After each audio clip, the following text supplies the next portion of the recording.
The movie starts on a rainy day in Seoul, where the protagonist Park Dong-won, his wife Young-yi, and their son Soo-chan arrive at the new building they're moving into. However, their excitement is cut short by a car that is blocking the entrance to the building. Adding to their annoyance, the owner of the car, Yoon Man-soo, takes his time to come out and move it. Despite Dong-won's scolding, Man-soo feels he owes no apology and believes Dong-won should say sorry instead for waking him up on a Sunday. Once the car is finally moved, Dong-won's belongings can be brought inside. During the wait, he meets some neighbors, like an elderly woman named Miss Oh and a single mom with her son, Lee Sung-hoon, who is cautioned not to talk to strangers. Following this, the family is eager to settle into their new apartment, feeling proud of owning a residence of their own. The next day, Soo-chan makes an interesting discovery. His marbles consistently roll in the same direction on the floor, suggesting either a slanted floor or a tilted building. He then shows this discovery to his parents, who are equally astonished by it. Before heading to work, Dong-won considers joining a gym but changes his mind upon discovering that Man-soo is the coach. Unwilling to train with someone rude,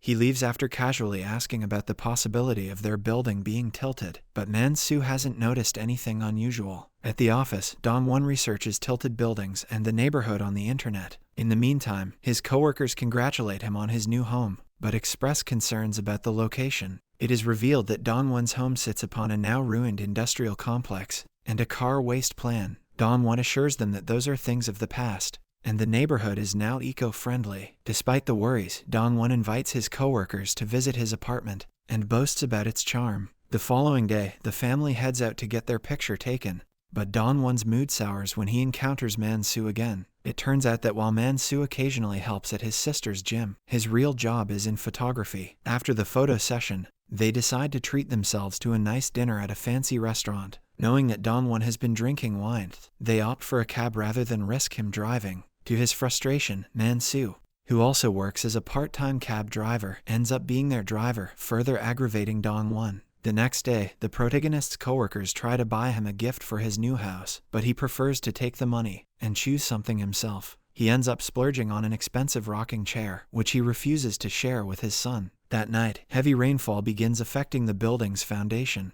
causing cracks in the streets and affecting the glass door's track. In the morning, when Man-soo sees a crack and touches it, the door shatters completely. The neighbors who witness the incident demand Man-soo to fix it. Amidst the building issues, Dong-won also notices cracks on the floor and contacts the municipal council for assistance. However, he learns that all residents must agree on repairs before any action can be taken. Although he attempts to gather his neighbors for a discussion, they end up arguing over trivial matters. During dinner, Man-soo advises his son Young Seung-tae to smoke on the roof to prevent complaints from neighbors, but Seung-tae denies smoking at all. The next day, after work, Dong-won hosts a small housewarming party with coworkers Kim Seung-hyun, Han Yoon-ju, manager Young, and An Hyo-young. Upon arriving at the building, they find Man-soo attempting to cover the broken door with plastic wrap. Despite Man-soo's newfound concern, Dong-won decides to ignore him and focuses on entertaining his coworkers at home. They enjoy each other's company, indulging in food, drinks, and discussions about the real estate market. In the next scene, Seung-hyun goes to the bathroom and realizes that there is a water issue in the building.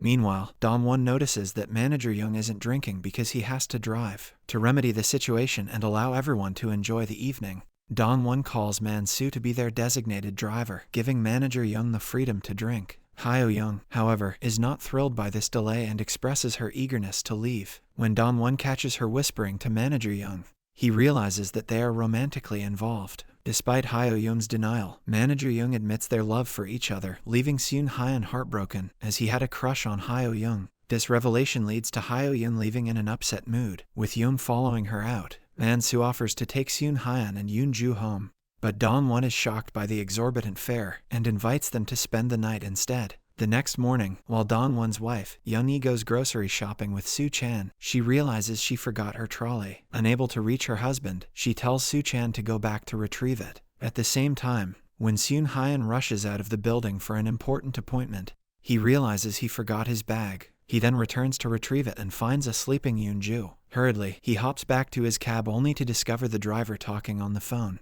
causing further delay. As Soo-chan reaches the parking lot to get a trolley, the ground begins to shake, revealing a sinkhole beneath the building. The building is then partially swallowed underground before stopping when the hole becomes too narrow to continue. Consequently, Seung Hyan's cab, along with another car, falls into the sinkhole. In a panic, he attempts to open the door to escape, but the ground shakes again, causing the cab to slide down and land on the building's roof, narrowly missing Man-soo. The mini-earthquake causes the car to slide off the roof once more, landing on Dong-won's floor. Dong-won then helps Seung Hyan escape through the car's window. Following this, they rush to the bedroom to assist Yoon-ju, who has been trapped inside. While moving furniture, they are startled by Man-soo landing on their floor after the railing he tried to hold on to breaks. Concerned about their families, Man-soo reassures Dong-won that he saw Soo-chan taking the elevator and should be safe. However, Man-soo is worried about his own son, prompting the group to go to Man-soo's apartment in search of Seung-tae. Arriving at the apartment,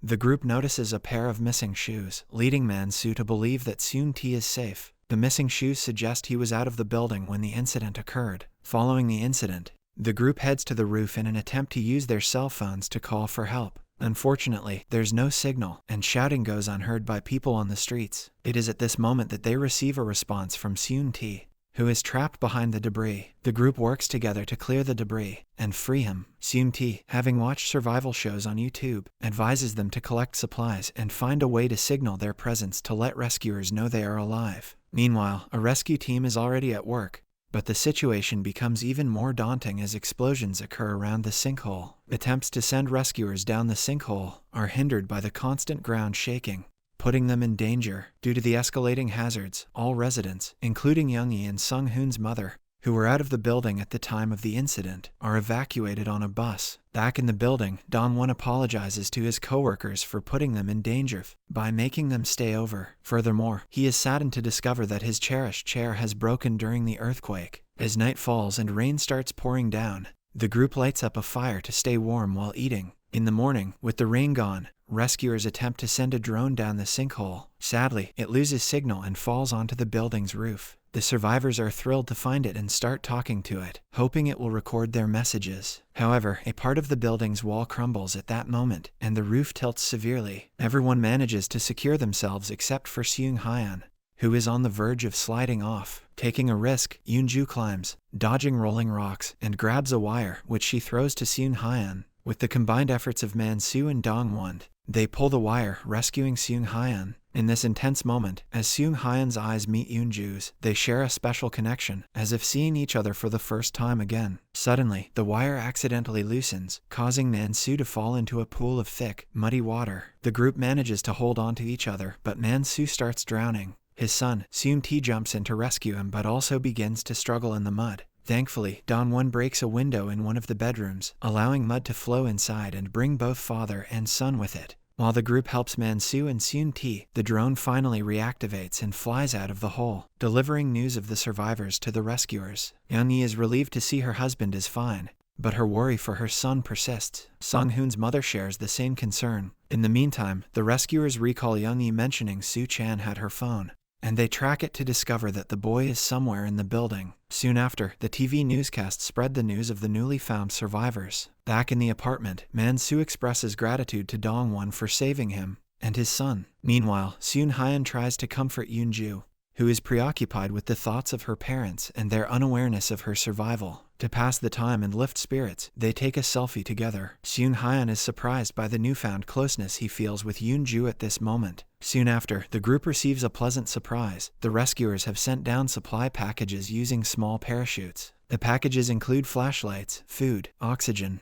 water, batteries, towels, and even a satellite phone with a signal. Unexpectedly, the phone starts ringing, and it's the rescuers checking on them. Young-hee interjects into the conversation, urging her husband to look for Soo-chan, who they thought had left the building. Unbeknownst to them, the boy is inside one of the cars in the parking lot. The group springs into action, tying a rope around Dong-won to lower him into the elevator. Simultaneously, as Dong-won enters the elevator through the roof hatch and the rescuers start lowering a crane into the hole, complications arise. The upper half of the neighboring building finally breaks and falls into the hole, blocking access to the survivors completely. The rescuers bring back the crane, rendering it useless due to the blockage. In the meantime, Dong-won manages to push open the elevator door and reach the parking lot, but the shaking causes the group to lose their grip on the rope. However, the parking lot is now beginning to flood due to the rain. Soo-chan cries for his dad inside the car, due to which Dong-won is able to spot his son. Suddenly, he spots Sung-hoon coming down a large pipe, With the help of his dad, Su-chan attempts to exit the car to follow him. Just then, more debris falls, blocking the pipe and trapping him inside. Consequently, Dong-won's leg is injured by fallen debris. Despite this, he pushes the rocks aside and gets up, too concerned about his son to dwell on the pain. Dong-won eventually ends up clearing away the debris and rescuing his son. After an emotional reunion and hug, they notice something in the numerous holes in the ceiling. It's Miss Oh, who informs them that Sung-hoon isn't doing well. In fact, he's dead. Realizing that the water is rapidly rising on Miss Oh's floor as well, Dong-won is eager to escape. However, the elderly Miss Oh insists that they leave without her. Before departing with his son, she cuts some of Sung-hoon's hair and wraps it, asking Dong-won to give it to Sung-hoon's mother when they are rescued. With Su-chan secured on his back, Dong-won climbs up the pipe, leading him to the outside wall of the building. Carefully navigating the edge, he calls out for his friends, who quickly come to their rescue. Soon after, everyone manages to return to the roof. There, they discover that the opening hole has been blocked, and the water is now submerging the entire building. It's only a matter of time before they are swept away with it. In a desperate attempt to survive, the group gathers bottles and other floating objects to create a makeshift raft. Thankfully, Man-soo arrives with a water tank, which they fondly nickname Yellow Submarine due to its color. Everyone climbs inside, except for Man-soo, who decides to stay behind and sacrifice himself to close the lid. As the water rises, the building falls on top of the tank, pushing it downward. However, it quickly slips away and starts ascending, only to become entangled in some wires. Yoon-ju notices the complication and asks the group to shake the tank with her. Their efforts manage to free the tank, but a steel beam pierces through its wall, allowing water to seep in, pushing the beam from inside. The group faces another challenge. Suddenly, Man-soo appears, using the oxygen sent by the rescuers. He pushes the tank from the outside, helping them get unstuck. Seung-hyun then inserts his arm through the hole left by the beam to prevent water from flooding the tank. Despite Man-soo's attempts to join them, he can't swim fast enough. Just as hope seems lost, his foot gets entangled with the wires from the tank, dragging Man-soo upward with the rest of the team. As the tank reaches the surface, they discover a second hole that poses a new threat. Fortunately, Man-soo climbs on top of the tank and opens the lid, saving the group once again. Just then, the rescuers spot them on the cameras and quickly bring the crane out again, using it to swiftly lift the tank out of the hole. After a highly emotional reunion with his wife, Dong-won fulfills his promise and hands Sung-hoon's mother the package containing Sung-hoon's hair. Fast forward to several months later, Man-soo, Dong-won, and Yeon-hee visit Seung-hyun and Yoon-ju, who have become a couple living together in a trailer. While staying near the river for the night, they plan to travel around in the future, taking advantage of the flexibility of their movable home. As they share food and drinks, the group is momentarily alarmed by the sound of explosions. To their relief, it turns out to be fireworks, and they enjoy a lovely view of the peaceful countryside.